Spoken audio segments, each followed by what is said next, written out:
ஒரு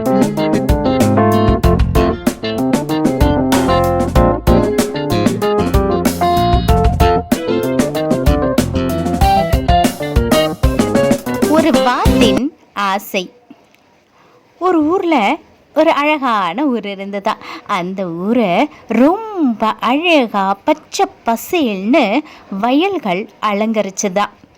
வாத்து ஒன்று தனியாக மேய்ஞ்சிக்கிட்டு இருந்ததான். அங்கே வந்த சேவல், என்ன வாத்து நண்பா, நீ எப்போதும் உன் கூட்டத்தோடு தானே வருவ அப்படின்னு சொன்னிச்சான்.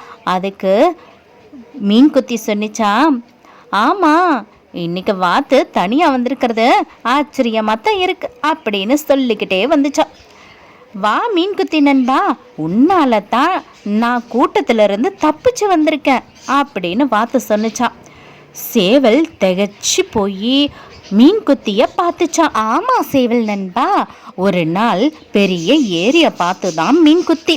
அந்த ஏரி ரொம்ப தூரத்தில் இருக்குதான். அங்கே நிறைய மீன்கள் எல்லாம் இருக்குதான், நிறைய தண்ணீரும் இருக்குமா.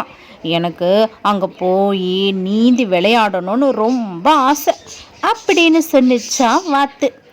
அதுக்கு கூட்டத்தில் பல பேர்கிட்ட கேட்டேன்னா யாரும் ஒத்துக்கலை, அதனால தப்பிச்சு வந்துட்டேன் அப்படின்னு சொன்னிச்சான் வாத்து. உன் ஆசை சரி, அதுக்காக இத்தனை நாள் உன்னோட பழகிய நண்பர்களையும் உன்னை மேய்த்த தாத்தாவையும் விட்டுட்டு எப்படி போகிறதுக்கு உனக்கு மனசு வந்துச்சு அப்படின்னு சேவல் கேட்டுதான். தன் தவற உணர்ந்த வாத்து, நண்பர்களே, என்னை கூட்டத்தோடு என்னை கொண்டு போய் சேர்த்துடுங்களே அப்படின்னு சொன்னிச்சான்.